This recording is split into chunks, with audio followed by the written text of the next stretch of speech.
Towa. Hello everyone, I'm Monica Towa, and oh my gosh, it's Pokemon! Monica absolutely loves this series. Do you have any idea how many hours got racked up on my Game Boy because of these cute little monsters? So many batteries were used, and so much money was spent on cards. No, I wasn't one of those obsessive fans who went to McDonald's and bought 10 Happy Meals at a time just to complete a card set. Okay, Monica did it once. Maybe twice? Okay, 3 times. What? Monica can have a hobby too. Let's just start the video. So, back in the mid-90s, Nintendo put out a game called Tetris Attack. Weirdly enough, it really didn't have anything to do with Tetris. The point of the game was to match 3 or more blocks to make them disappear. Sounds fun, right? Yeah, Monica can hear you through your computer screens, phones, tablets, and whatever else you're using to watch this. Where does this have to do with Pokemon? Hang on, Monica's getting to that. With the success of Tetris Attack, many different games were created in the same style. One of these was a little gem for the Nintendo 64 called Pokemon Puzzle League. This entry in the Pocket Monster franchise came out in the year 2000 and works pretty similar to Tetris Attack. It pretty much follows the same format, match blocks and all that, but there's a bit more to it.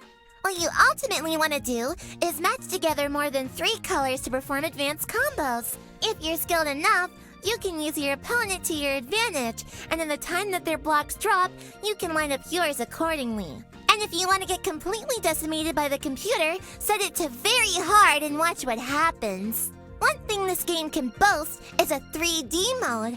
Yeah, this can be very exciting, but also very stressful, because you not only have to worry about what's in front of you, but what's around the back as well.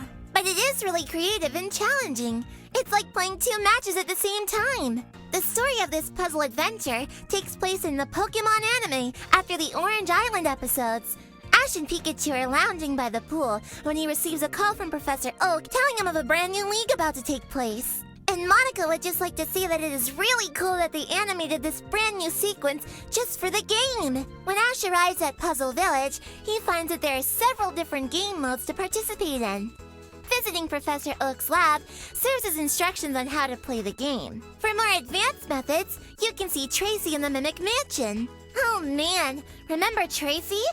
Remember how much fans were upset when he replaced Brock in the show and they demanded him to return?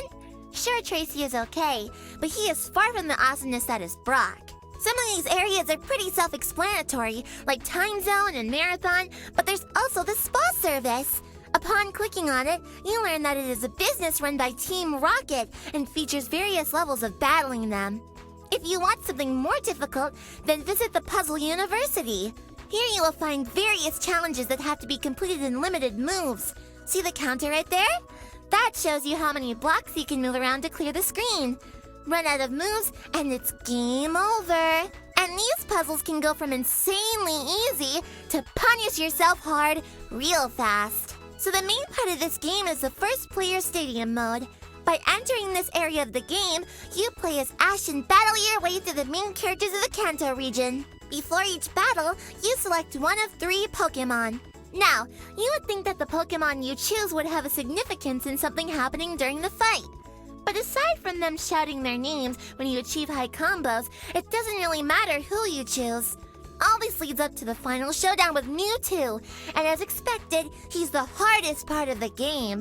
But not only is he insanely difficult, but you only get 1 shot at beating him. If you lose, you have to go back to the Gary battle and win against him to have another chance at Mewtwo, and neither one of them will make it easy for you. So you have to be skilled enough or lucky enough to win twice in a row to win the game. Monica thinks it's criminally insane that this entry in the Pokemon franchise isn't talked about more. And it's kinda cool that this is one of the few games that actually takes place within the story of the anime. If you haven't tried this game yet, give it a play. Monica thinks you'll enjoy it.